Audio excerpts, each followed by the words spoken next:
Welcome to it. Weekend edition of the Average Joe Sports Show is here. Chris Schmidt and Bill Doleman, Elijah Herbel. We are spread all over the U.S. There's a couple of robots here, no kidding, cornering me as I am in San Francisco. Just a foul ball or wild pitch from the ballpark. A walk-off win last night for the Giants over the Braves with Schwelly getting the start. Cool. Powering off my phone. I took the challenge of the best damn filet you've ever eaten. It wasn't the old 96er, but I could have ate 96 ounces of the steak I had. Kind of catty corner from the bridge. Went out with Ted and Elaine. They are the incredible folks who hosted us in Ireland. If you remember that adventure of past seasons. So, man, it's been a party. Mark Cranack got married yesterday. The reception and celebration today in McCovey Cove in a suite at the ballpark. And then rooftop here is we're at the Luma Hotel, 18 floors up. They've got a party deck outside. So that's where we'll be. We have 7-on-7 to discuss. We have the House settlement that came through. And, what is happening moving forward with the term and topic of overcorrection? Has Nebraska been overcorrected on based on past years of failed expectations? Good to have you in with the Average Joe Sports Show. Elijah, you made it down to Kansas City for your bachelor party. Bill Doleman, you are still in SEC country, fellas. How we doing? I'm amazed. How many time zones do we have covered here? We got West Coast, no Mountain Time as far as we know. I'm not sure Vogel or Sharpie are going to be in Mountain Time, but I'm Central Time. Mississippi, yes, that's also Central Time. Central Time zone's a big time zone. Yeah. I'm Central. I'm just impressed that Schmidt made it this morning out on the Pacific Coast, West Coast time. I'm a little disappointed that Mark is not joining us the night after his wedding. I mean, come on. He Where's was dedication to the Average Joes, right? He was actually, I went to bed, I think, like midnight our time, okay, Central Time. Just trying to do the math here, and I'm just wrecked, and I didn't overdo it, alcohol or food wise. I'm an old bastard that can't travel all day apparently anymore. So. So that's me. There was a Cranack sighting apparently last night around midnight with the new Mrs. Cranack at the rooftop bar. So I didn't make that, but yeah, he has been hard to find. Good for him. We'll see him today. Yeah. Well, congratulations to him. I see we do have Mike is out there in California with you, and Ryan is joining us from Virginia. So we got West to East Coast Average Joes joining us, and I assume that Vic will be joining us from Denver. So we are nationwide, coast to coast, border to border today on the Average Joe Sports Show. You were playing NBA Jam, Elijah, last night. Yes, I was. It was a little arcade bar in downtown Kansas City with all the old 80s and 90s arcade games, even some from seemingly the 70s. So hanging out, doing that thing. I'm currently awaiting everyone else in the bachelor party waking up. That's why I'm on the front porch here. It's a little compact spot we got in, I'm not sure, I think it's Hyde Park is the area here in Kansas City. So we got a little compact spot. Didn't want to wake everybody up. So I'm here on the front porch, making sure they get their beauty sleep while I rock and roll. That's awesome. Let's get some shout outs going here with the Average Joe Sports Show weekend edition. Brandon Vogel going to be with us. Gary Sharp, the Iron Horse, will be with us. Corn Raider on assignment. He is in Kearney. Good to have you, dude. As the Shrine Parade going on. Of course, the Shrine Bowl happening. Jake, appreciate you. He is in from Ohio. Love Kobe's take here. And that was something that we can hit on today. Trey Taylor showed a lot yesterday, winning the 7-on-7 event with a team, a new team he's never played with before. Future's bright in the quarterback room. Easier said than done, man, but you get the quarterback room right and you have any ability to stack it, to tutor it, and have someone who's willing to wait in the wings and learn and develop and train versus being thrust in and demand playing time or then transfer, which is typical. Man, you're a difference-making program. Uncle Larry is in. Uncle Larry is in. Chris, bring me back a walking cocktail from Fisherman's Wharf. Thought about it. The other Dave is in. Another Dave, good to have you. Says those Trey Taylor highlights last night are incredible. Happy to have his commitment. Patrick is here. Captain, good to have you, dude. Thank you. Black Hills Brennan, Brian Snitley, part of the Boulder Peace Treaty. Captain goes back into the $2.8 billion approval here for the House settlement. What a deal the NCAA just made, Bill. Instead of 28.5 or 20 billion, we'll pay 2.8 billion over several years and kind of gladly get out of the way without really having to pay the full back damages. Ah, yes, the NCAA. I don't think anybody really knows other than, okay, now we can move forward, how this is going to look. At some point, 2.8 billion or whatever it's going to be is going to run out. What is this, like a 10-year thing? A 7 to 10-year deal where, okay, what happens in 10 years? And we do not have college football anymore. Right. Private equity funding in 3 different leagues. That's what I mentioned that last week, that I think that you are probably going to have, as much as we laughed about Saudi Arabian and Middle Eastern money meddling in college football when Deion Sanders was flirting with them. I think that's where it's going to go. It might have international ownership in college and university football teams. The $20 million that Nebraska gets, and Tuck is saying Gary has plans to redo the stadium with it. Okay.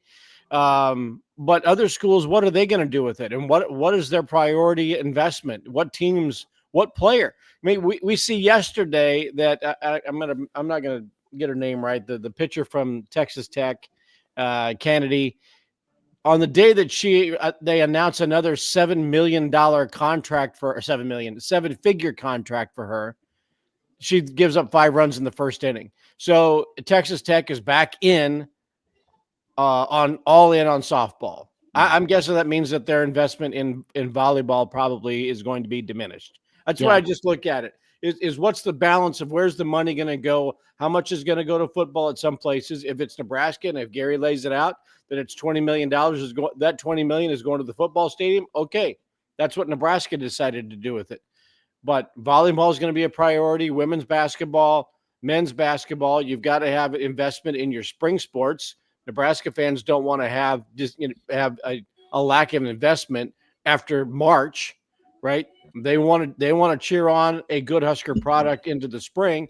You don't want to leave behind wrestling, which is the most underappreciated, successful program at Nebraska, perhaps. But other schools are going to do it differently. And some of these schools are going to get money that probably don't even invest $20 million in their athletic program, and they don't even know what they're going to do with it. All that we have now is, okay, go ahead and do whatever it is that you want to go do. Now, there is the new, College Sports Commission that named its executive director yesterday, a guy from Major League Baseball. I believe his name is Seeley.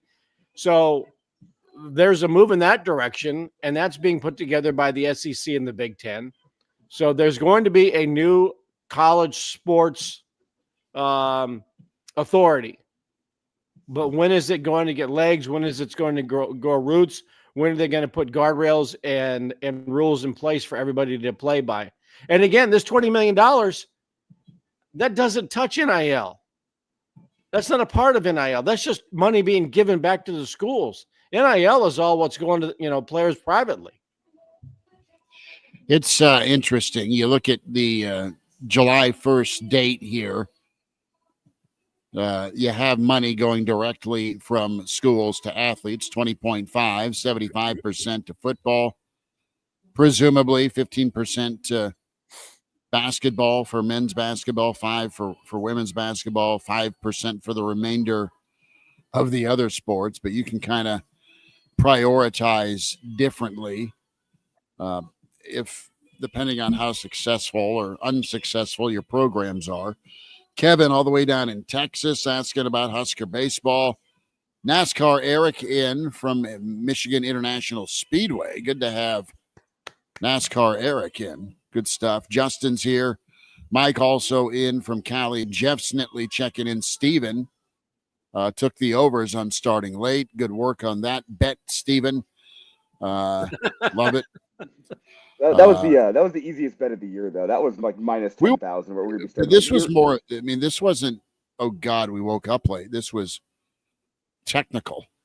Well, and also, I'm trying to find a quiet place here. I'm not going to bother everybody. You know what? They can wait. They can suck it up. You had a job to do. They knew it. All right. James is in.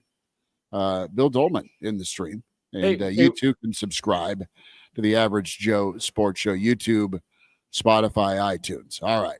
Hey, real quick, since Eric chimes in from Michigan International Speedway, and you know I'm a big race car fan, we were told last week that Elijah was in San Francisco, and I know he was auditioning for parts in the San Fernando Valley, but I also think that he was competing in a race at the IndyCar race in Nashville.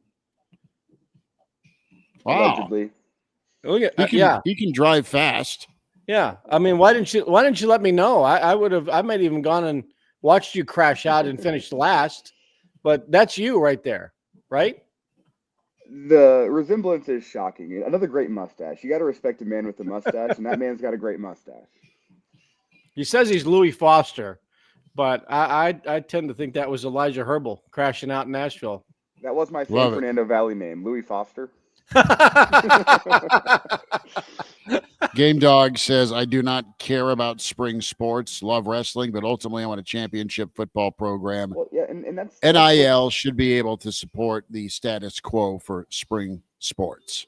I wonder just how that's going to change moving forward, knowing that there's a lot of sports at Nebraska that people want to be competitive, but a competitive wrestling team, a competitive baseball team, it doesn't pay your bills.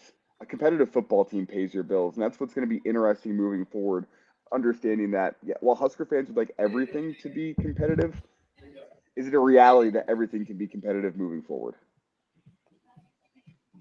CB checks in, says 100% of the $20 million revenue share for football, period. That's the sport that funds everything. Other sports get NIL dollars. So get it figured out. You got the allowance. You got the kids in line to get the money from dad. Football is dad. And make sure you have a successful father. I guess is what I'm saying. Right? To make it happen. We'll kind of get Sharpie and Vogues' take on this house settlement, but let's talk a little bit here about the Boneyard 7-on-7 event. And you know, we touched on how impressive this weekend is going to be for Nebraska football with the who's who of future talent, future stars making their way to Lincoln. And you've got a very willing and able Trey Taylor that is taking the cue from Dylan Raiola's peer recruiting and then raising the level of it with Trey being out in the community who has been here all week. And is continuing to try and invite the who's who of the 07, make that 2027 or 2028 class. You got Ahmad Hudson, of course. And then you've got some skill work that's being done, fellas. And you know, Junior never did 7-on-7 stuff. Some of his buddies did. They were on a travel 7-on-7 thing. And, you know, while there's not any line hitting going on, there is some processing, some development. There's work being done. There's chemistry being forged between quarterbacks, wideouts, and, of course, the coverage unit. So some thrilling times, and you've got a lot of Nebraska fans that are excited about the scene this weekend in Lincoln. And more importantly, if you're Matt Rule and crew, you get all these dudes here as you've kicked off the start of something pretty impressive if it can continue.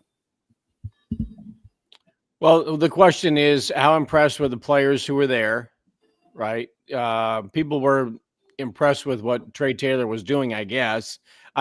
Look, you know how I feel about recruiting, yet I watched the highlights that I could find of 7-on-7. It looks like they're just playing catch and running patterns like we did in the park. But Nebraska put on a good show, and it's corporate, right? And they got the money from Adidas. They got Huddle, other entities put money into this thing. It's at the forefront of what college football is in the offseason. So good on Nebraska, again, to set that pace. I thought Trey Taylor, again, he's going into his junior year of high school. He's I thought we were watching basketball prospects. I mean, I'm sure he's going to fill out, but what's he listed? He must be about 6'3", and I met him. He came on campus and had a recruiting visit to us, but he looks like he's about 6'3", 185. I don't know. He looks like he's not very big yet. That's the impression I got yesterday. And that's the thing with 7-on-7, and we talked about this to lead off the show, Justice and myself, on the Friday morning edition. Being a good 7-on-7 football player does not make you a good 11-on-11 football player. There are big differences there. Like from a Trey Taylor point of view, yeah, you can see some processing, but it's more about seeing the arm talent. How does the ball come off the hand? Like you think about those NFL scouts that want to go see combine workouts for the quarterbacks, the top level guys. You're not learning how a guy is as a quarterback. You're learning what his arm is. I mean, quarterback's a unique position in sports in that you have so much to focus on and so much to process, where not only you're watching the coverages, you're also watching 4 300-pound men bearing down on you trying to take your head off, and you have to deal with both of those things at the same time. Like, you're not getting a sense of that, but the arm looked good. I thought Ahmad Hudson, he was the standout. Going up and mossing numerous 3- and 4-star cornerbacks kind of says it all. You can see the athletic potential, but you're not necessarily going to see who's a good football player. Throw it to Ahmad when in doubt. Just lob it up. Get Ahmad to campus if you're a Nebraska fan and keep him for years, right? Rydell Cunningham had his Keith Jackson. Bill Sims had his Mark Bavaro. Mickey Joseph, Brandon Vogel, had his Johnny Mitchell. Find those big-bodied wideouts. How we doing, Vogues? Are you? I'm doing well. How are you guys? We're good. Are you at a campsite? Are you out back in your barbecue haven? No, it's not my barbecue haven. I'm deep in the woods of Appalachia this weekend. So, if you see Ned Beatty, God rest his soul, say hi. Will do. I went north, not south towards Georgia. So hopefully I'll avoid that. But have you heard the banjos playing yet? Because if you do, you might want to get out of there. No, I have one. I should have brought mine. I can't really play it, but I do have one. I love that. Vogues, so you're in Appalachia. That looks beautiful. Yeah, it's pretty nice up here. Not too far from Appalachian State, actually. So don't know if I'll do a campus visit or not, but yeah, that's where we're at. What's your takeaway from a lot to cover with you, Bud? The Boneyard bash yesterday and the talent on hand and what Nebraska was able to do with this, not only yesterday, but all week and into the weekend. Pretty good. I mean, it's different, but kind of reminiscent of the Friday Night Lights Riley deal where you had some star-studded talent there. This is a little more organized because it's 7-on-7 teams. I mean, Cam Newton was here for God's sake. Yeah, I mean, it's I'll be really interested to see, like, as we get a little further removed from it, kind of the impact, because I think Nebraska hopes, and I think it has the potential to kind of become their signature recruiting event. I mean, counts differ, but something like 54 stars on campus, all eating at your training table. I mean, when has that ever happened before for Nebraska? So the 7-on-7 piece of it, is nice. It gives people who want to come out a little something to watch instead of just camp drills. but also just the number of players you're able to get here and get to experience for a day of what it could be like to be a Nebraska football player. And it gives all those 4 stars an opportunity to look at Nebraska and the area. And maybe they're not coming, but at least they could tell a buddy, hey, Nebraska's recruiting me. And they might say, you know what? It's not all cornfields. And I love cornfields. Okay. Yeah. I love the horizon of Nebraska. But the more people that get to experience what life in Lincoln is like and how easy it is to get from Omaha, and I know we talked about it yesterday. Yes, I know you can fly into Lincoln. I get it. It's not as easy as Omaha, however, but it's still only an hour door to door. So the more people that experience what it's like there and to be on campus there and to be at the training table there and eating and the stadium and all of that stuff, you just have a few more recruiting ambassadors who are out there. Maybe they're not interested in coming to Nebraska. Their last name is Woodson Jr., and they've got an offer from Michigan. They're probably going to Michigan, but maybe he says, you know what? Nebraska is actually a pretty cool place. You got to go check it out. So Nebraska brings in these players to have the experience, but also to understand that it's not the isolated place that 4-letter networks like to say that Nebraska is, that Nebraska can't recruit there. So I hope Jeff Maul and his Lincoln Convention and Visitors Bureau staff was also out there handing out flyers. Maul was probably out there running routes and smoking fools, I think.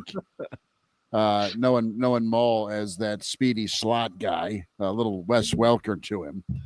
But no, this was impressive. Matt Rule's got a plan and he's got a vision, fellas, when it is part of the salesmanship here before you have substance on a grand scale, before a college football playoff appearance or threatening in November to win the conference championship, or at least be in it. I mean, that all needs to happen for Nebraska football. But here in the meantime, you can chop some wood with these events and the showcase. I wonder, and it's case by case, but I wonder, Tim Miles was great at this.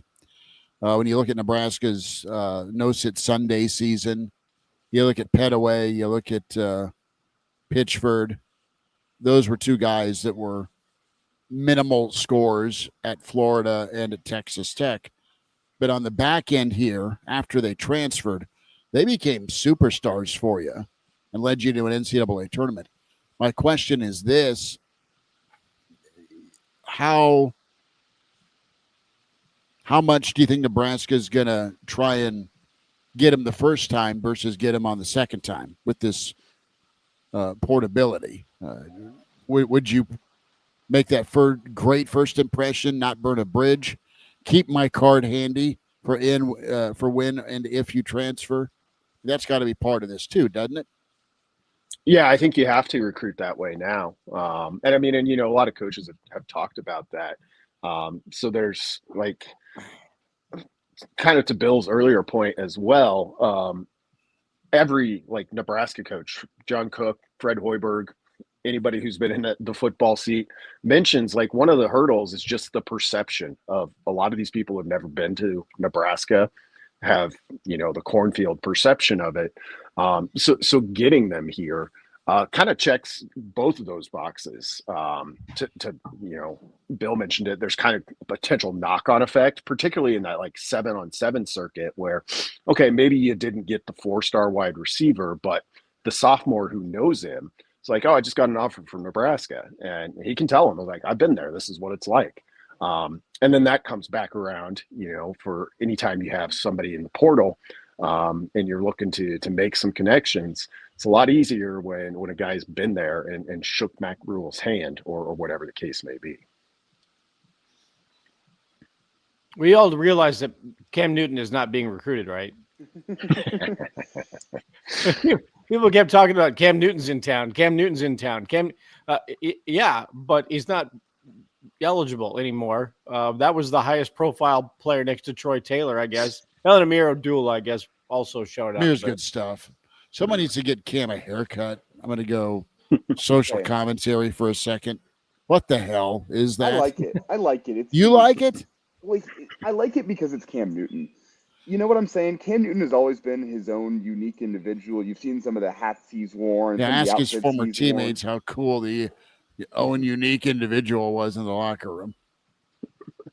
You see guys like that all over sports. That's your brand. That's your brand. Go be unique. Go be yourself. Hats off to you, Cam. You know what? It makes him more distinctive, makes him more iconic. I'm not going to complain about it. You know what makes him distinctive? Being down 24-3 against Nick Saint Saban, and then winning 28-27 with no draft picks on your offense. And that gives him the right to rock whatever hairstyle he wants to rock, Schmidt. Bogues, where do you weigh in on this? I'm Team Elijah on this one. You drag that Auburn team. Not that it was a bad team, but it was probably a team that was like It was a 7-5. It was a 7-5 Auburn team. Let's be honest. Yeah, a fringe top 25 team without him, and can't argue with that. That's all right. Well done, Elijah, with the argument. But lastly, Vogues, the ATM known as the House Settlement, my friend. How do you organize? How do you move forward here for Nebraska? Maybe you've already got it figured out. Yeah, I'm assuming they probably already have their plan in place. So you got this lump sum that you can now distribute, and I'm sure they've had their plans for what those percentages look like by sport. So it's we talked about it for so long and assumed it was going through for so long, and then had this bit of back and forth right here before the finish line. So I don't know exactly kind of what changes it'll actually bring about right away, but at least we can move on to whatever the next project is in terms of fixing the future, setting the future of college athletics. So it kind of just feels like a little bit of an item off the checklist, given how long we've discussed what this could be. And it's $20 million a year, right? That these schools are getting, and what schools are getting, and what schools are not getting any of it. So I think it's up to the schools, and they don't have to opt in to spend the full $20.5 million on revenue share with players. So I mentioned earlier, like a smaller school like Appalachian State might be at 8 or 10. I think in terms of what they're able to share with athletes. So it's one of those things where good for the athletes. This is something that feels like a long time coming, but it's only going to further, I think, divide the haves and the have-nots, and really kind of college football has always been, pretty heavily class based. This isn't going to do anything to change that. Mm-hmm. Yeah, and the level playing field, I think, is what they're going for. Do you actually? I mean, college football has never been a sport, as you kind of just laid out, that's had a level playing field. Does this get us closer? Does this get us more parity, though not level? I mean, right now it's how much money do you have? That's the question. Does that change in your eyes moving forward?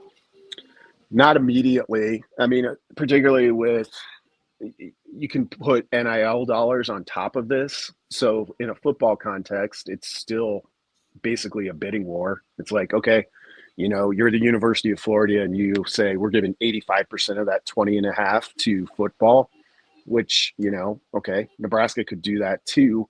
But then their NIL is going to come in on top of that. I know there's parts of the settlement that are meant to try and rein that in, or at least make it more legitimate. Who knows if it'll work? That's all up to the NCAA, and if it has any teeth to its enforcement with that piece of it. For some of the schools who maybe aren't spending the full allotment, it'll be really interesting to see, like, if a school out there that doesn't play football really wanted to go all in on college baseball, like, that's where things kind of get intriguing, because I think you could, if you're out there willing to give $8 million more just to baseball than anyone else because it's the biggest sport on your campus. So even, down the line, like, or down the list of kind of revenue sports, it's really up to schools to choose, like, what are you going to invest in the most? And that's going to be real interesting to see. That's what's happened down here in Mississippi. Mississippi State made the decision, you know what, and subtly or quietly or didn't. We're not gonna compete with Georgia and Alabama and LSU and Tennessee in football, but we're going all in on baseball. Yeah. I mean, they hired Brian O'Connor away from Virginia after 23 years and paid him a ton of money. They've decided that this is going to be our sport. You know, basketball is the same as football. It's going to be middle of the road at best in the SEC, but we're going to go compete in baseball. And that's why we went out and got one of the best coaches. We enticed him to come down here. He's brought, I think that he's brought 4 players who decided to transfer with him. So schools like that, you know, middle of the road in the SEC, the Big Ten, you could probably throw the Big 12 in that category before the ACC implodes. And they're making the decision where they want to be good. Yeah, they want to be really good and great in baseball. And that's the decision. They get 11,000 people for a home baseball game, right? And they want to make sure those folks are happy. They can probably get 11,000 for a football game and not 11,000 for a basketball game. So they've decided that we're all in on this. And good on them for identifying that. They're not going to say it out loud. Maybe they will. But that's the sport that they've chosen to invest in. Yeah. What's go ahead, Schmidt. No, you go, no. I was going to go to baseball, but finish your thought, folks. Sorry about that. Yeah, no, and I think it's smart, whether it's like spoken or unspoken, to kind of declare yourself early. So your fan base, like whether you're telling them directly or they just figure it out on their own, kind of knows like, hey, this is our plan and this is where we're going. And I mean, you know, we see it of late with Nebraska volleyball, like high level success, you know, kind of, it doesn't matter. People want their teams to win, I guess is a simple way to put it. And if you got to pick and choose which one you're going to lift up the most, seems tough on its face, but probably a pretty savvy decision in my view. Mm-hmm.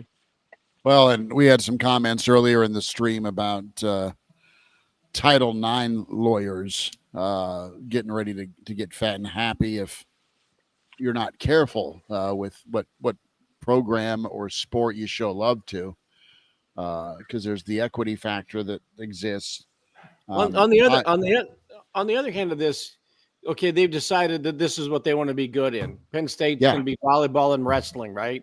Iowa's going to be wrestling. We've talked about at some point, colleges are going to have to cut. You know, what are we going to invest in? But there's also going to have to be those really tough decisions where schools are going to say, we can't have 23 teams anymore. We just cannot do it. And sports are going to get cut at Nebraska, at Kansas, at Penn State, Ohio State. You're just going to have to. You can't sustain it unless you have a sports sugar daddy who will say, I will fund the 13 or the $2 or $15 million it takes to have a women's swimming and diving program at Nebraska, which includes pool upkeep, which is the most expensive expenditure at the Devaney Center. And I love the sport of swimming, and I worked with the program at Nebraska many years ago.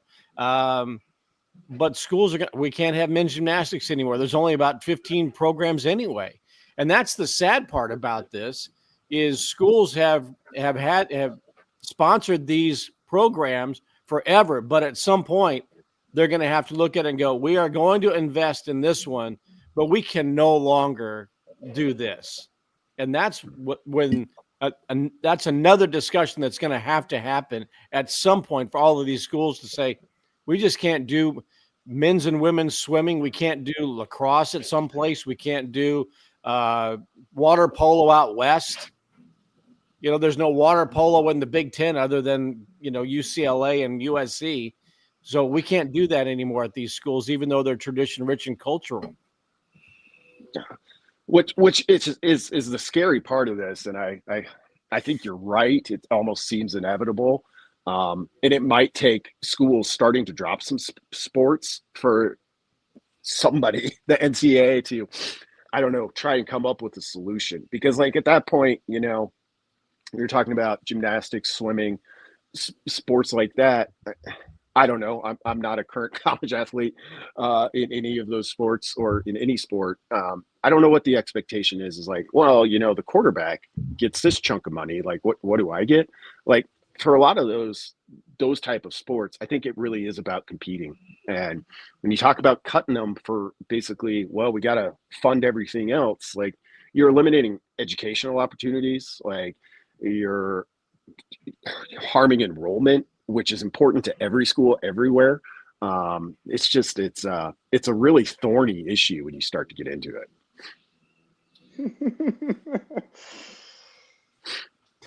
Branch Stoke. Well, if you put them at homes, you might start getting some deformities going on if people start swimming in there. So, and I don't want sports to get cut. Yeah. But I'm just saying, look, we've checked off one box. The $20 million settlement has been okayed. Okay, now go forward with what you're going to do with that money, and we have all of these schools that are going to get it, or however much they're going to get, have their plans for it. And right now, it's how are we going to be able to benefit the athletes and the fans with the money that we've been allocated? That's what the discussion is right now.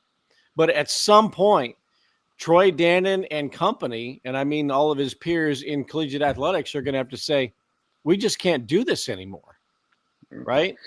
And that is a discussion that might be a year or two away.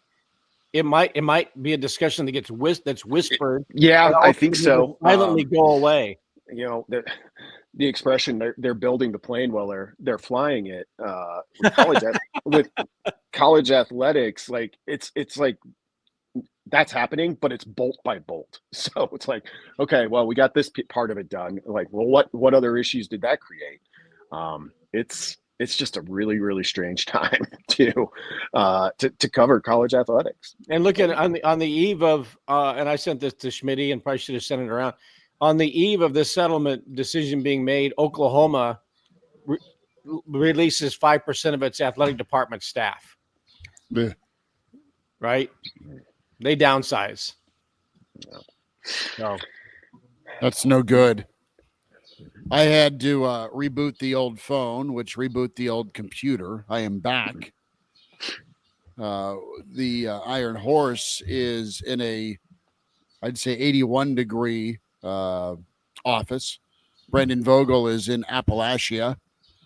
Elijah Herbel at a bachelor party in Kansas City. I am a foul ball from San Francisco's amazing waterfront baseball facility. Bill Doleman's in SEC country. Fellas, somebody needs to buy a winning lottery ticket. We're spread out everywhere. We got the country covered. Whatever you need, we got you. That's about right. Vogues, what's happening with Counterread, partner? Tell folks about you and what Aaron Sorensen have been up to and how they can sign up and be a part of it. Yeah, just head to counterread.com. It's twice weekly newsletter from myself and Aaron Sorensen. It'll be there for you every morning at 6 a.m. And we'll have plenty of recruiting coming up. It's sort of what the month of June is for. Got some kind of magazine preview style sort of stuff that I'm also working on for the couple of weeks ahead. So we don't stop, even though it's kind of the depth of the off season. So would love to have anybody hop over there and check us out. Love it. Vogues, on the docket today, you doing some hiking? No, I'm actually here to help a buddy and do some work. We got some down trees to clear, so get the chainsaw out. That's a nice way to say you're running moonshine. That's definitely available around here. I love that. I'm helping a buddy with clearing the forest. I mean, we're cooking a batch. I mean, yeah. Brandon, grab us some moonshine, bring it to our tailgate in Kansas City for the Cincinnati game. Sounds good. Folks, appreciate you, bud. Thank you. Doing, guys. You imagine seeing a ticked off Brandon Vogel with chainsaw in hand?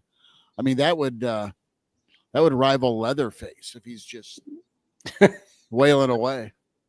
Sharpie, how we doing, dude? Good. I don't know if people have seen that side of Brandon ever. You won't like him when he's angry? I don't think like you could say man, when he gets crazy, you got to see all the holes in his wall in his house in Chattanooga. And people are like, nah, that's not true. That's not true at all. He snaps and worlds collide. Sharpie, there's been some commentary in the stream here about the Gary Sharp plan with NIL and the House settlement. The Gary Sharp plan. Well, did you lay something out yesterday on your show with how you spend your money and how you organize with Nebraska football? I missed every show yesterday, travel-wise. I don't know that I did it yesterday. I think, I mean, you know where the big dog is going to eat. Yeah. And then you got to find a sugar daddy. I mean, that Nebraska baseball would be great to find a sugar daddy or a sugar mama. I'm not gonna differentiate. And that would alleviate some things. But here's the thing with the settlement and that chunk of money. I think what I mentioned. So if you were at Memorial Stadium yesterday and you saw the grass and it pop, or the turf and it pops, and it does pop, but it doesn't pop when you walk on the field. I was there earlier in the week. When you go up in the stands, you're like, okay. But you go over to the Hawks Championship Center, and you guys will get to see this shortly. They've done some really, really cool things. But I think what people are talking about, so I mentioned yesterday on the show, there's the revenue part. Nebraska, with everything that encompasses Memorial Stadium, from tickets to donations to everything that a game brings, that's $69 million. Okay. With what Nebraska wants to do eventually with seat licenses, not everybody is grandfathered in, additional revenue in terms of seating, they think they can make $96 million a year off of Memorial Stadium. That might be what people are talking about. Yeah, I mean, there's, and that's, that's kind of part of the thing of Troy Dannon, I think, with now paying players. I mean, this is a whole new era. Last night we knew it was coming, and now it's official. I think you have to find those new revenue streams that are out there that you don't always keep going back to the well of the same people. The same people are fronting your programs, but like Nebraska baseball, there's been a discussion on my show all week about the resources and how you spend them and what's the commitment and what's the staying power and is it worth the investment? Is Nebraska would benefit from a guy to walk along and go, you know what? I love Nebraska baseball. I loved when they were playing supers at Haymarket Park. I would love for this weekend. I would love to keep a pitcher and pay him $1 million. And that person walks in and says, you know what? I'll take care of a lot of your program, because volleyball actually kind of has that. So that's what kind of baseball is looking forward to. But this is going to be wild. I mean, we're in a whole new era. I hope everybody that had an NIL deal got it done before midnight last night. This is an aside, but did you guys stay up and watch that Coastal Carolina and Auburn game, one of the Super Regional last night? Great game, first off. But can I ask the question, how does Coastal Carolina do it on a year-in, year-out basis? How do they go up with the who's who of the ACC and the SEC? I know they're in a fertile recruiting ground, but watching that game made me go, man, how did they get this done every single year, it feels like? Can they keep doing it, and can they keep them? I mean, that's the next question. Yeah, I mean, this is, this is chaotic what happened last week in college baseball, and Nebraska didn't get to participate in it. And I mean, they weren't beating North Carolina. I mean, North Carolina is an absolute wagon, and they might win a national championship this year. But back to Coastal Carolina. So remember, Coastal Carolina's won a national championship in the last 10 years, and they have really good. They have prioritized baseball in Conway, South Carolina, and their location helped them immensely because there is really good high school baseball, and they become a good bounce back program where, let's say somebody shuns Coastal Carolina and doesn't want to be a chant and goes to South Carolina or Clemson and it doesn't work out. They seem to get some bounce back guys. But I think prioritizing the sport, and they play in a conference where baseball is a big deal. I mean, I could make the case that the Missouri Valley Conference is better than the Big Ten minus the 4 Westies. The Missouri Valley Conference has had somebody in a Super 4 the last 5 years. Well, it's priority. I think location with Coastal Carolina and their history, they won a national championship, I think goes a long way. Well, and let's get into Husker baseball with some of the departures, the reality of guys getting offered probably to leave. I mean, hit the portal, get paid more, be a cog in a machine. And you've had a couple of names that maybe you're not surprised, but it doesn't help Nebraska's situation. How hard of a conversation is it? What's the piggy bank like, Gary, Bill, Elijah, for Nebraska baseball right now? Well, and I mean, this is a conversation that we had yesterday on the show, Justice and myself, where, I mean, playing in the Big Ten and playing in a non-sunny state, I mean, you're in middle America and it gets cold. You have plenty of built-in disadvantages. And upon seeing the news from this week, some of the news is tough, but the sky is not falling with Husker baseball. You have to deal with your built-in disadvantages, and that's what we're seeing. But you have to identify your core guys that you want to build around any given season. It's like basketball. It's a year-to-year basis. Got to pick who to pay. You have to identify those guys. I mean, you have to go find diamonds in the rough. You're not going to go 100% success rate finding diamonds in the rough. You got to go find the guys that come here and impress, that do well. You have to find a way to lock them up and keep them around, and you have to pick the right guys. And I think the guys that you've picked, you've identified, I'm looking at, you might have your weekend rotation already set with McConaughey, Horn, and Timmerman if you can keep those three guys around. You have a great setup and closer guy in Broderick. I think from a bats point of view, you're looking at Nunez, you're looking at Butenbach, you're looking at Jeske, you're looking at Carey, Sanderson. Like, you have guys to build around. It's just you have to build around the right guys and then go find diamonds in the rough to go put around those guys and make sure you get it right. Like, you have built-in disadvantages, but all these portal departures does not mean that the sky is falling for Husker baseball. Have they had more players transfer out of baseball than football this year? That's a good question. I think they're 9 in baseball. Well, That's what I thought. again, another thing, part of Elijah's thing. We also know this. Not all transfers are created equal. Yes. Right. You know, like I'm not going to look at Unger and Brumbaugh and compare them. Yeah. I don't know. Guys, I think there's the reality of Nebraska wants to be good at baseball, and they have a passion for baseball, and they probably do things a lot differently than other real Big Ten schools. And, I keep the 4 West Coast schools off to the side in this baseball discussion. But still, the Big Ten Conference is a feeder for the rest of America's powerhouses in baseball. It just is. Look at the Big Ten has kind of started to get fleeced this offseason in the portal. I think the reality of this year, and when a Brumbaugh leaves, and Silva's taken advantage of his extra year, and that doesn't surprise anybody at all. I think that was the idea. There's also the Brumbaugh going to Oklahoma. I thought he might actually follow his brother to Arkansas, but Oklahoma seems to be a fit. He's an Edmond kid.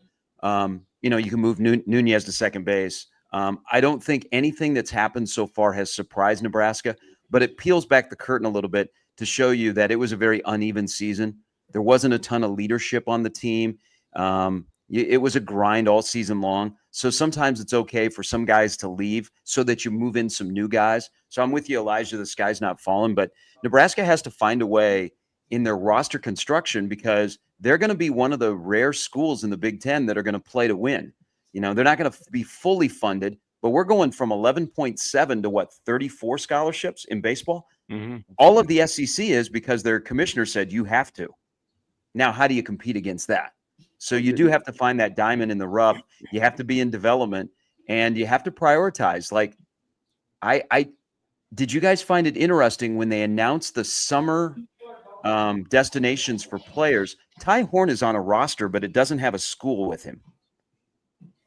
And there's two guys I prioritize. If I have my piggy bank, I take care of Ty Horn, and then I take care of Max Butenbach. Those are 2 guys I prioritize in the offseason. And Max is still coming back from his illness, so he hasn't picked a destination to play baseball. But I think you have to pick and choose, who your guys are, and then hope other guys like get on board and you start winning, and they're like, oh man, I want to be a part of this. But they got to win. They got to be able to transition from being built for the Big Ten and then being built for being competitive in 2 weekends in the month of June. Well, you're Here's going, what I'm wondering with a guy like Ty Horn. I mean, he can take a phone call from a Vandy or a power program, and it's going to kind of come down to him. Do you want to be the Friday night guy in Lincoln, or do you want to be an option at a place like Vandy? I mean, don't kid yourself. Phone calls like that with somebody they are happening. So you've got to ask yourself, where am I going to perform the best? Do I get to go showcase in the SEC, or do I stay and keep growing to be the man in Lincoln? And can Nebraska hypothetically compete with what Vandy could hypothetically offer in NIL? Well, it's Nebraska's going Billy Bean. They're playing Moneyball every offseason. Like you have to go identify where you value, not what everyone else values. If that kind of makes sense. There's a market value, and then there's a your value, and that's what Nebraska has to do every single offseason. That's one of the built-in disadvantages of playing in the Big Ten. It is just like have that hard conversation, son. You're never going to get what you're worth. Well, you have to, that's but here's what we can pay you. I think there's a lot of different things here with baseball. One, when you're inside of the Big Ten, you already know there's a gap. Mississippi State just paid Brian O'Connor $2.9 million. Baseball, I mean, that's business at Mississippi State. Will is paid really well. He's about $500K, and he's one of the top coaches in the Big Ten. I don't know about you guys' 401k or your checkbook, but I was taught in school, thank you, St. Pius X in Urbandale, $2.9 million to $500K. There's a little bit of a gap there. Yes. Good job. So the part of meaning business, it's different in the SEC compared to baseball in the Big Ten. But if you want to tell me that you're serious about baseball, and sometimes I think we question this, even we had this discussion in men's basketball, guys. Do the fans care more than the finance department of athletics? We put so much into a sport because Nebraska baseball draws really, really well. Do you feel like the finances match it? But Nebraska may be running into a wall in terms of revenue for baseball to get that new revenue where you can keep a player that you really, really want. And I think eventually it has to be a stadium. What do they do in the relationship with the stadium where they have more control over the finances and they can do what they want to do to make it more enticing? Because right now, Nebraska needs some improvements when it comes to a clubhouse, offices, pitching lab, suites, stadium, control of all of that. And I don't know if that's, Bill Moose talked about it with Will back in the day. It really didn't go anywhere. They do have a good relationship. Their current relationship with the Salt Dogs is much better than it was when Trev was there. So I don't know what happens, but we're gonna find out if Nebraska thinks that baseball has enough staying power that they can make a heavy investment in it. Sharpie go ahead, Bill. Well, I was going to say, if that means a new stadium, and Haymarket Park, which is shocking to me, is now 25 years old. And it's still a great little ballpark. But if you want to improve the fan experience and the player experience, always was mystified why there was no clubhouse attached to the dugouts. But that was the charm of the park back then. But if you were to put in a new place, where would you do that? Because right now the proximity with Haymarket Park is what spurred the improvements in the Haymarket. Haymarket Park revitalized downtown Lincoln. I mean, where would you put something if that was in the near future or 10 years down the road? We need to put it in a new facility. Where would you put it to where it is close to campus, which is really important, close to downtown, which has been great for the city of Lincoln? I don't disagree with you in that regard. Maybe you shut down Haymarket Park for a year and you pack Den Hartog.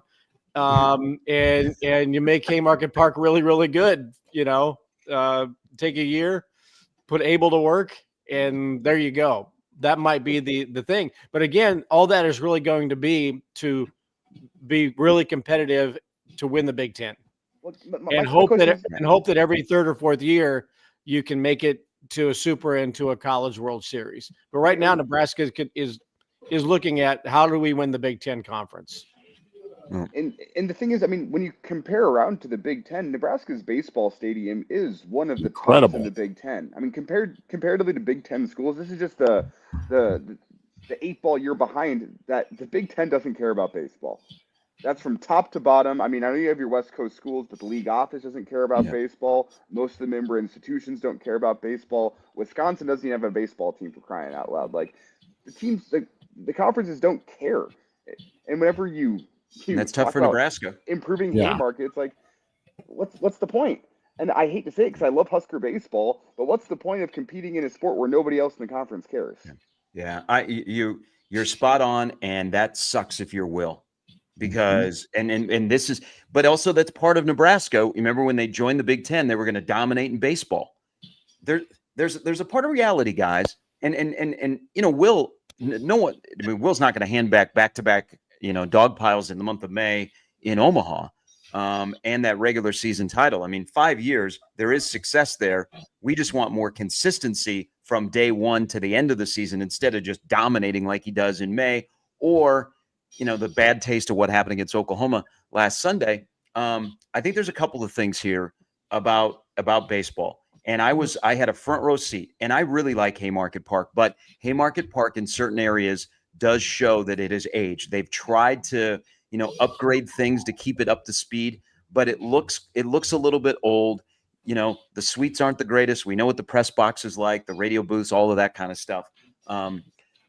If I was doing a ballpark, wouldn't you go out to the old State Fair Park, where they already have a track and field stadium? The Devaney Center is out there. The ice box is out there. You know, you do have some room. They really want to grow that area. But I think with all of this, and we could play with our Lego set and build a stadium and have all this fun. I had a front row seat when Dave Van Horn was here. And outside of that stretch, Nebraska baseball hasn't been, oh my God. They've been, ooh, okay. But really from Van Horn's time and then 05, it's been hit or miss. But I saw, because Haymarket Park came, you know, on the board with Jim Abel and everybody else in the city, and putting that together, and it was fantastic for the city of Lincoln, and it's still got one of the best backdrops that you're going to find ever. Nebraska had to be good in baseball to get involved in that discussion. And what happened? They started to get good in baseball, and so they got rewarded, essentially. Instead of, you guys are bad, so you deserve Buck Belzer, there was momentum and excitement, and all of a sudden there was a commitment to baseball with a new coach, and you went, oh my God, this is part of the deal. Now we move in, and, you know, at 2001 into Haymarket Park. So I don't know if that's the case, that Nebraska baseball has to show staying power and bigger success to get what they want. But it's a discussion that I think we probably have more than what they're having behind closed doors. That makes sense with the kind of the fan narrative and just what's out there in the ether, right? What are you hearing and seeing, and what's behind closed doors with the folks behind the mahogany desks? What do they feel? What are they worried about right now? But no, Van Horn absolutely earned that new stadium. Bill Byrne said, look, here's what I want to do. Yeah. Here's what you need to do for it to happen. And DVH did just that. It was amazing. And you know, from those days, which, you know, three of us are very lucky to be, you know, right in the middle of it. I mean, the goalpost, they only moved the goalpost, they moved the goalpost to a brand new stadium for what college baseball and Nebraska's place being in the Big 12 was to what they are now, you know? No, it's now you got to kind of rejuvenate and figure out this landscape you've joined for the sake of Big Ten money. You know, here's another thing about Nebraska baseball too. In terms of keeping your players together and being relevant, Nebraska's got players who are either on major league rosters, including pitchers. So if Ty Horn is thinking, or say Mason McConaughey was healthy, thinking, well, if I'm going to get to the big leagues, you know, I got to go someplace where it's warm. Well, they've already got a couple of recent examples of guys who are in the show. You also have Matthews, Anderson, Jake Myers, Nebraska baseball has done a better job of positioning players to be in the highest level of professional baseball than Nebraska football has. You know, so the old argument of, well, you can't make it if you go, north. That's not true. And that's not to say Nebraska is isolated and is the only northern school, quote unquote, that is putting players in Major League Baseball. But at least this regime and this era of Nebraska baseball has done a pretty good job of developing players and getting them to where they ultimately want to go. Yeah. And some of those guys, to think if I'm going to go chase they might say, hey, Ty, you'd be really good for us on a Friday. And then he gets there and he's, a middle reliever on Wednesday. He's got to be, I'm just using him as one example, but the opportunity to get to where you want to go can be from Lincoln. Well, and it can be being an in-state kid. Some of those guys you just rattled off, even a Cade Povich. I mean, they're all Nebraska kids. I think this is one of those discussions where we're on a Saturday. Nebraska got their ass kicked on Sunday, and that's on the desk of Will Bolt. That's on the desk of Will and what happened last Sunday. And then you have guys, one that is a major starter, one that has started in right field, guys leave, and then you go, oh my God, what is going on? I mean, it's been a rough patch for the last week, but back to something Elijah said, the sky isn't falling. I think it's just a sign of this was a rough year. I think Will at the end on Sunday alluded to, some of the odds. They defied some odds. I think they had, they never consistently all connected where it just day after day they were playing their best baseball. When they were pushed and their backs were against the wall outside of Sunday, they played some of their best baseball, but not consistently enough. And I think there was, I don't think they consistently had leadership. I don't think they were a smart IQ baseball team, i.e. base running mistakes, things like that. So it's a frustrating year, but you got to wash that out of your mouth quickly, because if you add another one, then our discussion in the middle of June next year is probably a lot more severe and uncomfortable. Yeah. Go ahead. I was going to change the conversation here, so Schmidt, if you want another. I'm good to go to football and. Yeah, because Bill said something about Husker baseball, their ability to put guys in the majors, and Husker football hasn't had that. We saw a guy yesterday at Memorial Stadium, Ahmad Hudson, that, I mean, I don't want to anoint the kid, but he looks like a future first-round pick the water already, ready. Right? The anointing. like we saw Micah Parsons at Memorial Stadium, went, all right, that dude's going to be great. You saw Ahmad Hudson yesterday, and that dude has all the makings of being great, not just in college, but in the NFL someday. It's right there for him. I mean, with the size, the skill, the talent. But good on Nebraska getting a guy like that to campus again. Now land one. I mean, you've got one in Dylan Raiola, where that there was all buzz and hype, and now it's kind of a important year two. And I was looking at this story from Ari Wasserman on 3, and he was kind of laying out the dark horse lists. And of course you've got Illinois and Nebraska on there, but in this context of, listen, everyone had a ton of hype towards Dylan a year ago, like he was going to come in guns a-blazing and just kill it.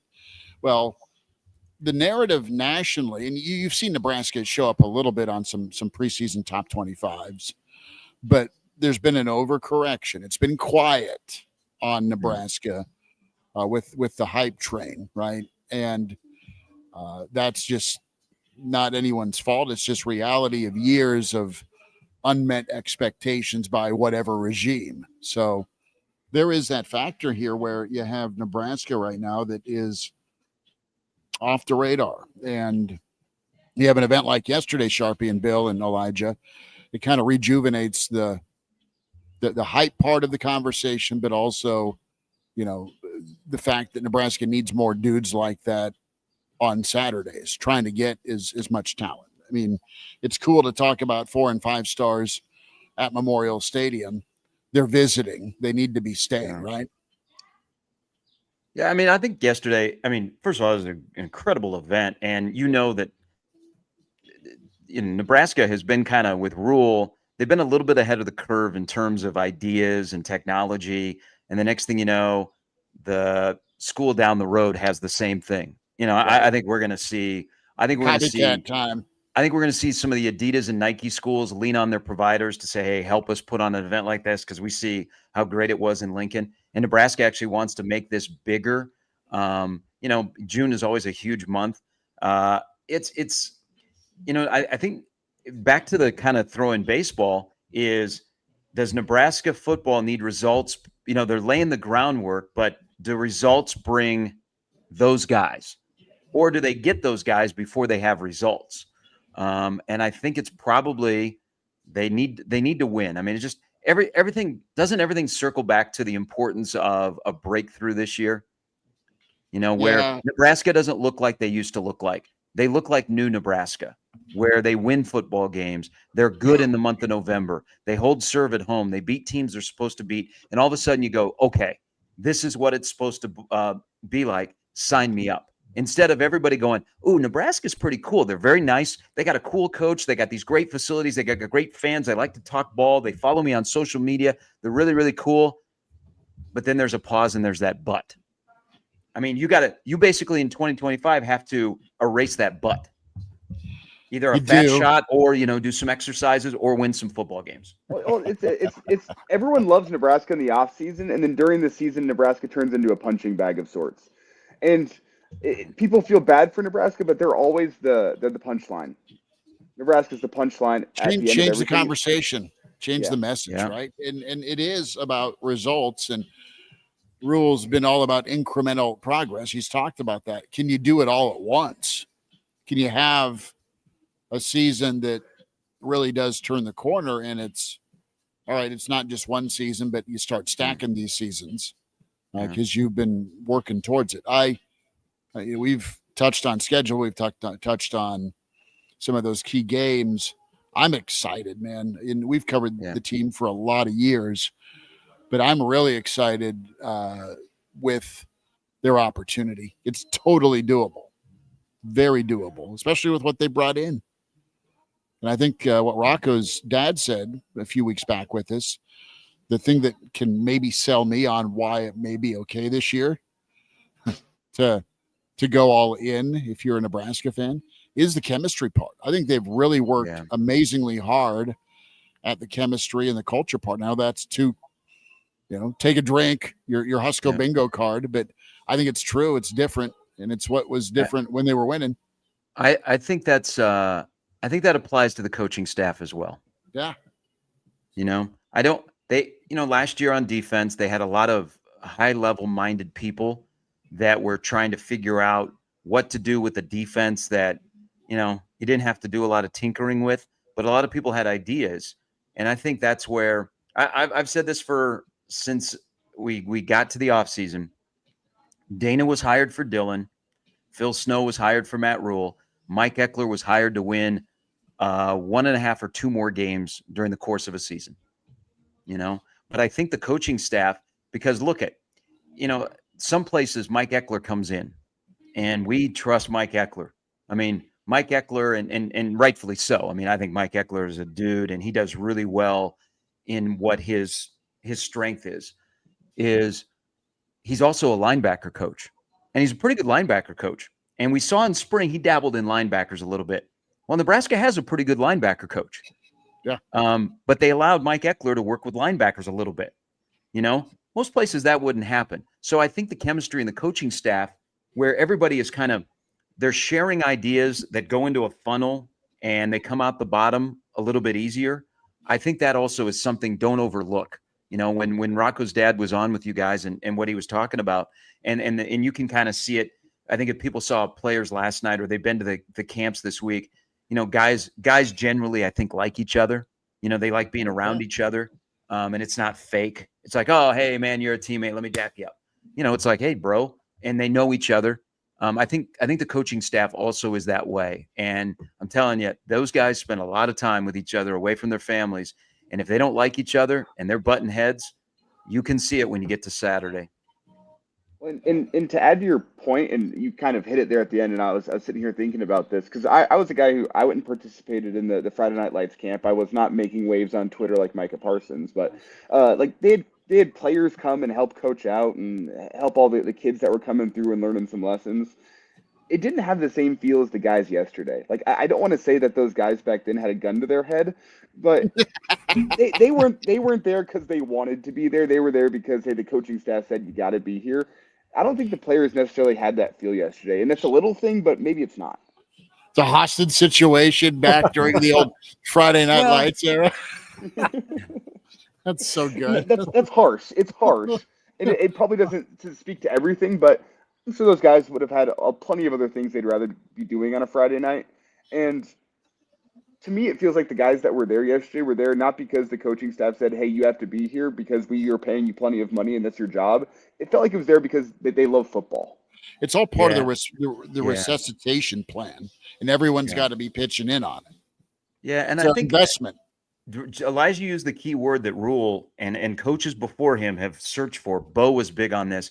We got to find guys that love football. I also think it's important to find guys that like being at Nebraska. Yeah. You know, it's not just we're here to get some gear and some money and play before an amazing fan base and in a football town. It's like, man, I like being at Nebraska. You know, I think that goes a long way as well. To all of this of putting it together so that you take care of all that auxiliary stuff that when you get to Saturday, all you worry about, are you better than the team across from you? You know, not all this other crap behind the scenes that's going on. It's like, do we have the best players and the best plan to win on Saturday? We don't have to worry about is the running back cheating? Is he hooking up with the quarterback's girlfriend? Anything like that stuff. Yeah. Which I should back up. Nebraska won a national championship when that happened. Sorry. Wow. I thought you were going to back off that one and say I wasn't trying to reference anybody, but no, you doubled down. I kind of went down that road. I thought I was on a back road and down by Palmyra, and the next thing I know, I was at the Indy 500. Man, Sharpie, we'll gear up and get ready to do this again tomorrow morning with the Average Joe Sports Show Sunday live. Any homeless people behind you? Out on the streets of San Francisco? Brother, it has been... They cleaned it up for Kranick's wedding, kind of like they will for the College World Series next week in Omaha. It's been really cool. Went to a steakhouse last night, and it was right on the pier, so it was incredible. It's really fantastic down here. I say that where for about 4 or 5 hours, there's a stretch of warmness and California weather with a hint of cool off the breeze, and it's just pleasant. It's absolutely pleasant. So many folks bumping around the ballpark last night as the Giants won in dramatic walk-off fashion, wild pitch. No, it's pretty good vibes. I have yet to bump into Mr. Kranick and Mrs. Kranick, but they had their wedding yesterday, their ceremony, and then we party on with them and celebrate them today at the game, and then tonight about 18 floors above me here at the Luma Hotel. So I'm curious as to whether or not you ventured over to the Tenderloin district of San Francisco so you can see why Kranick was so incredulous about your initial reservations to go out there, because it would behoove you to go see what you almost got yourself into without probably ever getting out of it. I did not start walking that way. We hit a few bars around yesterday before the ball game, then had dinner, and then got back here. So no, I have not went out in sight seeing mode yet. I have Sunday. I don't fly back till Monday. So if are you going to go to a ball game? Yeah, today Kranick's actual reception is during the Giants Braves game today. We're in a suite, so both his Kranick and his lovely wife Aubrey, they love baseball. He's a Braves guy from the Dale Murphy era. She's a Giants fan, so we'll see if things get off on the right foot. It would have been nice if they were playing the Royals this weekend. He could have seen his beloved and his wife. Yeah, well played. Well played there. Yeah, I don't know if Krenek's showing up at the party today in a Cags jersey or a tux. There he is. Is he going to make an appearance? He's going to make an appearance. Look at this. Hold on. Wow. Decided not. Well, while we're filling, our dear friend Brandy is down the hall here in the coffee area. Are the Storm Chasers going to have a jersey retirement ceremony for Cags in his time with the Storm Chasers in Omaha? I don't know. They will have a bobblehead for his 6 games at Warner Park. That's fun. Which one was your favorite? While we wait up a potential Cranak sighting here, Schmidt was saying he hasn't seen much homeless in San Fran. It's been the same in Kansas City, but I've seen plenty of Chiefs gear, and that might be worse. So, hey, I don't know if you saw. The street. I don't know if you saw, man. Patrick and Travis were together at Big Slick. Travis looks great. That body looks awesome. He's had a good offseason. I don't know if you've seen the video from OTAs. Mahomes threw a deep ball. Rice is going to be healthy. Oh. Hey, you don't want to see Bo Nix in December, though. I'm telling you that much. Man. Jake loves the AFC West bickering.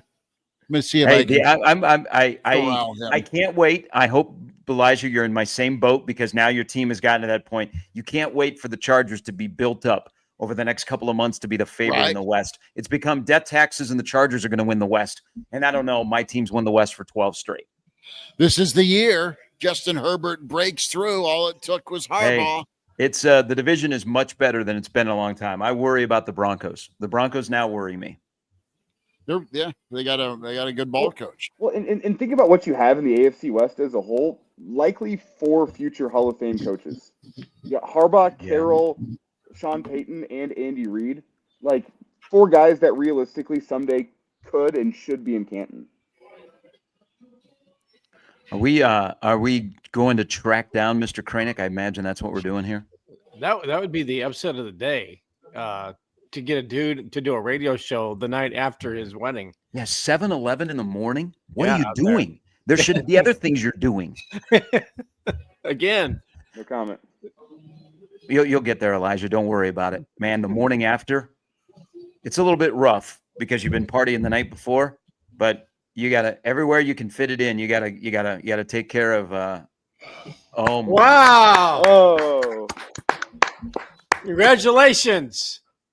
Gracias. Thank you, sir. How are we? Not as good as you, bro. Yeah, I'm on coffee and snack and breakfast duty right now, and ice. Been put to work. Hey. Put to work. It's barely even light out. Don't say ice too loudly. Yeah, that's a good point. Whoa. Good point. Hey, congratulations. I'm happy for both of you. You're very, very happy, and that's all that matters. Appreciate you, Gary. Thank you, man. That's Thank awesome. You all. All right. Yeah, thanks for He's coming on going the to leave. show. I had to corral him here. Yeah. Say it. Yeah. Godspeed. Yeah. Godspeed, everybody. Hey, one more thing. Have y'all heard about Cags? Yeah. Are you showing up in a tux tonight or a Cags jersey? We aren't sure. Such a crush on that guy. Okay. All right, y'all. Don't tell Aubrey. Okay. All right. See you later. But Thanks, Mark. That's great. Oh, that's I mean, all of us, and we've all known Mark for a long time, and they are so happy together, and it's perfect. I'm glad that they both found each other because Mark is. I haven't seen him this happy in a long time, and Schmidt, you've known him a lot longer, so it's great for those two, and I'm sure they'll be making many appearances together on the show when accidentally someone that you're married to walks behind you. Right. Well, yeah. We're gonna have the Mrs. Kranek sightings versus the bunny sightings. She storms out of the bedroom with a hatchet and an angry look. Right. You guys are good though. It's kind of like the old 1980s Nebraska coverage where the defensive back for the longest time wouldn't turn around on one of Florida State or Miami's 4th and 19 punts they threw up for a a completion and a conversion, right? And those bowl games, turn around and look for the ball. Well, every time my wife comes out of the bedroom on Saturday mornings, I can see your guys' eyes light up like there's a ball Turn in around! the air. Watch out! Here we go. Yeah. So yeah, we have some teaching to do, but he's probably way better at helping out than I am. So I deserve the scare. That'll do it for us on a weekend edition of the Average Joe Sports Show. Like and subscribe to YouTube and find us on Twitter as well, AJ Sports Radio. And of course, Spotify, iTunes, Google Play. Elijah down in Kansas City, Bill Doleman in SEC country, Gary Sharp holding the fort down in Omaha, Chris Schmidt here in San Francisco as we celebrate Mark Cranack and his lovely wife, Aubrey. Their party tonight, back tomorrow. Weekend edition turns into Sunday Live 10:30 on YouTube with the Average Joe Sports Show. Thanks.